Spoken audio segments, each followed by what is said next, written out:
बिस्मिल्लाहिर्रहमानिर्रहीम। मैं हूँ राहिल अहमद और आप मुझे देख रहे हैं online.99 पर। स्टूडेंट्स, आज का जो हमारा टॉपिक है that will B spectrum of hydrogen atom. असल में ना टॉपिक तो मुझे याद नहीं होता, यहाँ पे टॉपिक लिख के दे दिया जाता है, फिर उसको मुझे एक्सप्लेन करना पड़ता है। तो लिहाजा आप इस बात पे कभी भी परेशान न होइएगा कि सर टॉपिक बताते हुए पहले सामने देखते हैं फिर इधर आके टॉपिक बताते हैं। Okay, let's see now. आज के इस लेक्चर के अंदर हम मेनली बात करेंगे स्पेक्ट्रम ऑफ हाइड्रोजन एटम पे। क्लियर? याद रखिए कि लास्ट 3 और 4 लेक्चर्स के अंदर हमने बोहर थ्योरी पे बात की। Bohr theory, Bohr atomic model को एक्सप्लेन किया, ठीक है। उसके बाद हमने बोहर थ्योरी के एप्लीकेशन पे बात की, और बोहर थ्योरी के एप्लीकेशन में एक बड़ी एप्लीकेशन हाइड्रोजन एटम के स्पेक्ट्रम को एक्सप्लेन किया है बोहर ने, ठीक है। अब लास्ट लेक्चर के अंदर हमने जो एक लेक्चर लिया था स्पेक्ट्रम पे, उसमें हमने स्पेक्ट्रम को एक्सप्लेन किया और स्पेक्ट्रम की डिफरेंट टाइप्स को एक्सप्लेन की। अगर इस लेक्चर को देखते हुए आपने वो लेक्चर नहीं देखा तो मैं इस बात को रिकमेंड करूँगा कि पहले आप उस लेक्चर को लें और उसके बाद फिर इस लेक्चर पे आइएगा। क्यों कि स्पेक्ट्रम की सारी डिटेल, टाइप्स, वो सारी चीज़ें हमने वहाँ पे डिस्कस कर ली हैं। इस लेक्चर के अंदर हम स्पेसिफिकली फोकस करेंगे स्पेक्ट्रम ऑफ हाइड्रोजन एटम के ऊपर, ठीक है। तो वंस अगेन, अगर आप डायरेक्ट इस टॉपिक पे आ चुके हैं तो इससे पहले आप जाइए उसी टॉपिक पे, स्पेक्ट्रम पे, फिर उसको चेक करने के बाद आप इस टॉपिक पे आइए तो फिर ये टॉपिक आपको क्लियर होगा। Now let's start the topic. Basically अगर हम बोहर थ्योरी की बात करें, बोहर ने हमें बहुत सारी एप्लीकेशंस दी।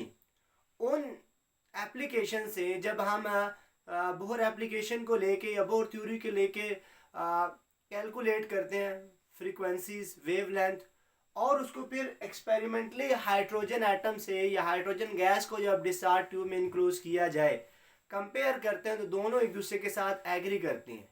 इट्स मीन कि जो एक्सपेरिमेंटल वैल्यूज़ हैं हाइड्रोजन गैस की या हाइड्रोजन एटम की, और जो थ्योरेटिकली बोहर थ्योरी से आती हैं, वो दोनों एक दूसरे के साथ एग्री करती हैं। यहाँ पे चंद एक बातें आप याद रखें कि if we take hydrogen gas, कि अगर हम हाइड्रोजन गैस को डिस्चार्ज ट्यूब में लें, याद रखिएगा मैं कह रहा हूँ कि अगर हाइड्रोजन गैस को डिस्चार्ज ट्यूब में ले लिया जाए तो डिस्चार्ज ट्यूब में हाइड्रोजन गैस से हमें दो पोर्शन की या दो तरह की लाइट एमिट होती है, एक इनविजिबल लाइट और दूसरी विजिबल लाइट एमिट होती है, ठीक है। और ये जो विजिबल लाइट एमिट होती है that is of blue colour. इसीलिए अमूमन आप सुनते हैं कि जब हाइड्रोजन गैस को डिस्चार्ज ट्यूब में रखते हैं, इनक्लोज करें और उसको फिर एक हाई पोटेंशियल प्रोवाइड करें, तो उस वजह से वहां पे ब्लू कलर की लाइट एमिट होती है। अब सिर्फ ऐसा नहीं होता कि हाइड्रोजन गैस की वजह से सिर्फ और सिर्फ ब्लू कलर की लाइट एमिट हो। ब्लू कलर की लाइट के साथ साथ एक्सपेरिमेंटली ये फाइंड आउट किया गया है कि वहां पर इनविजिबल रीजन की लाइट भी एमिट होती है। तो अब जब डिस्चार्ज ट्यूब को हाइड्रोजन गैस को डिस्चार्ज ट्यूब में इनक्लोज कर लिया जाए तो डिफरेंट लेवल्स में इलेक्ट्रॉनों की एक्साइटेशन होती है, और फिर उसके बाद जब डी एक्साइट होंगे तो हर डी एक्साइटेशन से आपको डिफरेंट रीजन्स की वेवलेंथ मिलेंगी।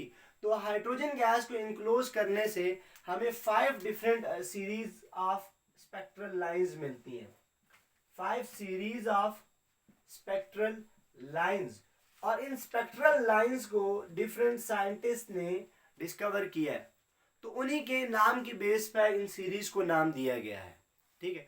तो सबसे पहली जो सीरीज है कि अगर हम हाइड्रोजन एटम के स्पेक्ट्रम की बात करें, ठीक है, तो उसमें जब से पहली सीरीज आती है that is Lyman series. Hydrogen atom के स्पेक्ट्रम में सबसे पहली सीरीज लाइमन सीरीज, ठीक है।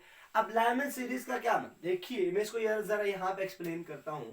सपोज कीजिए कि दिस इज N1, ये फर्स्ट एनर्जी लेवल है, ठीक है। This is N2, this is N3, this is N4, and this is N5, this is N6 and this is N7. N1, N2, N3, N4, N5, N6 का मतलब ये है कि ये डिफरेंट ऑर्बिट्स हैं, पहला शेल, दूसरा शेल, तीसरा शेल, ठीक है। तो अब लाइमन सीरीज का मतलब ये है कि अगर किसी भी हायर लेवल से second, third, fourth, fifth, six, seventh में से इलेक्ट्रॉन डायरेक्टली डी एक्साइट होकर किस में आए, फर्स्ट में आए। इलेक्ट्रॉन जब किसी भी हायर लेवल से, वो सेकंड भी हो सकता है, थर्ड भी हो सकता है, फोर्थ भी हो सकता है, फिफ्थ भी हो सकता है, किसी भी ऑर्बिट से जब इलेक्ट्रॉन डी एक्साइट होकर फर्स्ट ऑर्बिट में आए, जो रेडिएशन एमिट होंगी उनको कहा जाएगा लाइमन सीरीज, ठीक है। तो आप क्या कहते हो कि व्हेन इलेक्ट्रॉन डी एक्साइटेड, हम इसको कहेंगे when electron de excited from any higher orbit to first orbit, जब किसी भी हायर ऑर्बिट से फर्स्ट में आएगा तो जो सीरीज या जो लाइट एमिट होगी उसको हम कहते हैं लाइमन सीरीज, ठीक है। अब देखिए ये यहां से यहां पे आ सकता है, यहां से यहां पर हो सकता है, यहां से यहां हो सकता है, यहां से यहां, यहां से यहां और यहां से यहां। अब इन सारों से जो रेडिएशंस एमिट होंगी, इन तमाम से रेडिएशंस को हम रखेंगे लाइमन सीरीज में, लाइमन सीरीज में। तो लाइमन सीरीज के लिए जो पहली बात आपने याद रखनी है कि इलेक्ट्रॉन डी एक्साइट होकर फर्स्ट ऑर्बिट में आए, ठीक है। और याद रखना है कि ये लाइमन सीरीज जो है, these belong to UV region of electromagnetic radiation. Electromagnetic spectrum को अगर हम देखें तो उसमें से यूवी रीजन से ये वाली रेडिएशन बिलोंग करती हैं, ठीक है। तो ये पहली जो आपने याद रखनी है कि अगर फर्स्ट ऑर्बिट में इलेक्ट्रॉन किसी भी हायर लेवल से डी एक्साइट होके आ रहा है तो इसका मतलब है जो सीरीज ऑफ रेडिएशन एमिट होंगी उनको हम कहेंगे लाइमन सीरीज, ठीक है। दूसरी जो टाइप आती है दैट इज बेलमर सीरीज, ठीक है। पहली बात याद रखना है कि जो बेलमर सीरीज है, this belong to visible region, electromagnetic spectrum के विजिबल रीजन से बिलोंग करती है, ठीक है। और दूसरी बात कि जब किसी भी हायर लेवल से इलेक्ट्रॉन डी एक्साइट होकर सेकेंड ऑर्बिट में आए, किसी भी हायर लेवल से इलेक्ट्रॉन जब डी एक्साइट होकर सेकेंड ऑर्बिट में आएगा उसको हम कहेंगे बेलमर सीरीज, ठीक है। तो हम क्या कहेंगे कि when electron from any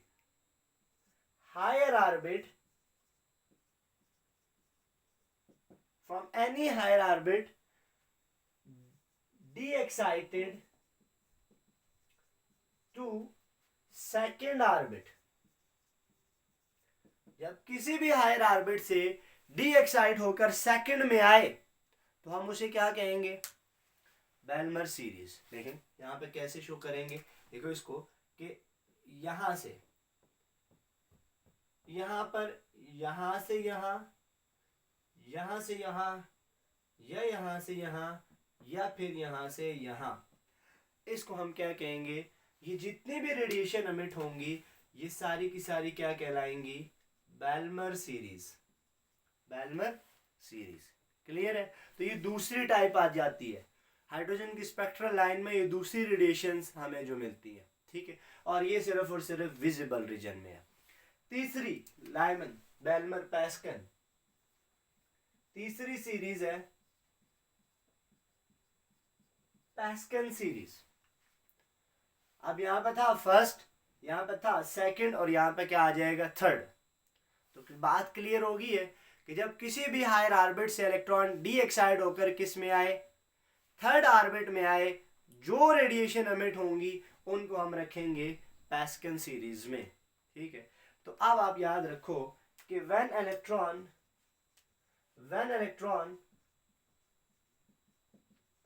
D excited to third orbit,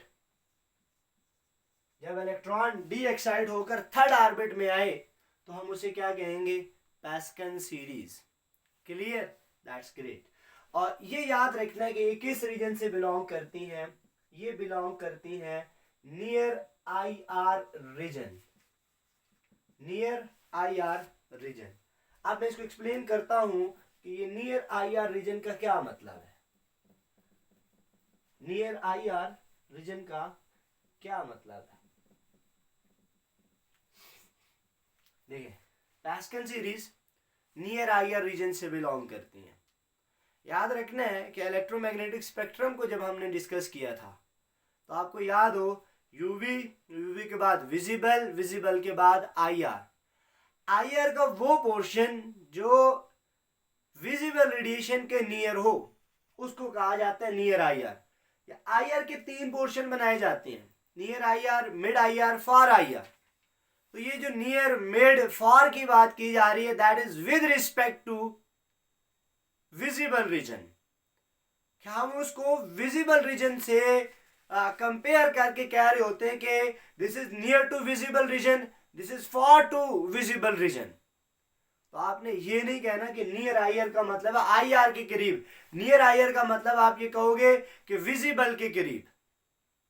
अक्सर लोग इसमें कंफ्यूज होते हैं कि ये नियर आईआर का मतलब होना चाहिए नियर, जहां से क्लियर हो रहा है कि आईआर के करीब। That's not the case. You need to remember, you need to inculcate this thing that near IR का मतलब है कि near to visible region, कि visible region से हम बात कर रहे हैं यहाँ पर, ठीक है। तो ये तीसरी सीरीज ऑफ रेडिएशंस आएंगी, ठीक है, कि क्या है कि जब थर्ड में आए, यहाँ से थर्ड में आ जाए, यहाँ से थर्ड में आए, या यहाँ से थर्ड में आए, या यहाँ से थर्ड में आए, इससे जो रेडिएशन एमिट होंगी उसको क्या कहोगे आप, पैस्कल सीरीज। ये कौन सा बन गया आपके पास, पैस्कल सीरीज, ठीक है। तो ये तीसरी स्पेक्ट्रल लाइंस आती हैं हाइड्रोजन एटम के स्पेक्ट्रम में।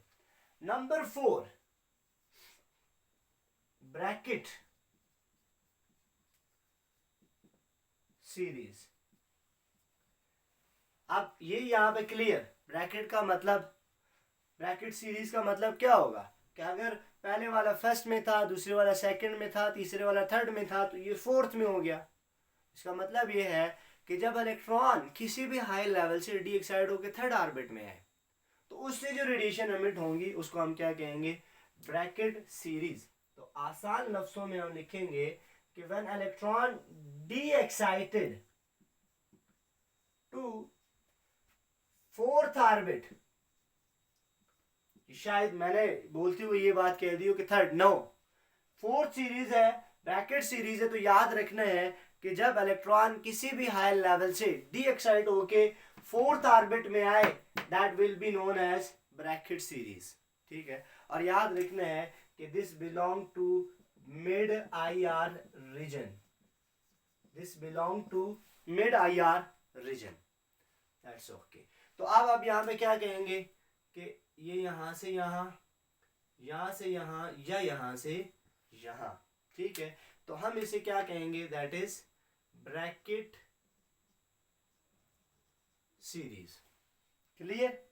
और फिफ्थ जो सीरीज आती है that is known as P fund series. और पी फंड की पहली बात याद रखें कि this belong to for IR region, for IR region, for IR region से ये सीरीज बिलोंग करती हैं, ठीक है। और अब ये बात बिल्कुल क्लियर होगी है कि जब इलेक्ट्रॉन डी एक्साइट होकर किस में आए, फिफ्थ ऑर्बिट में आए, हम कहते हैं कि when electron de excited to fifth orbit, किसी भी हायर लेवल से, किसी भी हायर लेवल से जब इलेक्ट्रॉन डी एक्साइट होकर फिफ्थ ऑर्बिट में आए तो हम उसे क्या कहेंगे, पी फंड सीरीज। तो अब क्या है जी, इधर से इधर आए या यहाँ से इधर आए या किसी हाई लेवल से इधर आए, तो जो रेडिएशन एमिट होंगी उनको हम कहेंगे पी फंड सीरीज। ठीक है, तो ये 5 डिफरेंट तरह की स्पेक्ट्रल लाइन हाइड्रोजन एटम से ऑब्टेन होती हैं कि अगर हाइड्रोजन एटम को डिस्चार्ज ट्यूब में इनक्लोज किया जाए तो हमें 5 डिफरेंट तरह की रेडिएशन एमिट होती हैं। तो याद रखिएगा, जो हमारा बोर्ड का एग्ज़ाम होता है उसके ऑब्जेक्टिव पेपर में एक ऑब्जेक्टिव इन 5 सीरीज से मस्ट होता है। या तो ये आपको ये याद रखना होता है कि किस ऑर्बिट से किस ऑर्बिट में इलेक्ट्रॉन डी एक्साइड हो रहा है, और दूसरी बात कि ये जो रेडिएशन एमिट हो रही है किस रीजन की है, पी फंड किस रीजन की है, लाइमन किस रीजन की है, ब्रैकेट किस रीजन की है, बेलमर। तो 5 सीरीज है, 5 की। ये तो क्लियर है कि पहली अगर आप याद रखेंगे तो बाकी सारी याद हो जाएंगी। कि फर्स्ट के लिए अगर फर्स्ट में डिसाइड हो रहा है तो आप सीक्वेंस वाइज याद रखें, लाइमन, बेलमर, पैस्कन, ब्रैकेट, पी फंड। आप इस सीक्वेंस में याद रखें, आपको पहली बात क्लियर हो जाएगी। दूसरी बात आपने याद रखनी है कि कौन सी सीरीज इलेक्ट्रोमैग्नेटिक स्पेक्ट्रम के किस रीजन से बिलोंग करती है। तो अक्सर आपका ऑब्जेक्टिव यहाँ से बना करता है कि लाइमन सीरीज इलेक्ट्रोमैग्नेटिक स्पेक्ट्रम के किस रीजन से बिलोंग करती है, बेलमर के से। तो 5 में से किसी एक के बारे में भी ऑब्जेक्टिव आपसे पूछा जा सकता है। तो that's all about spectrum of hydrogen atom. Thank you very much for watching us.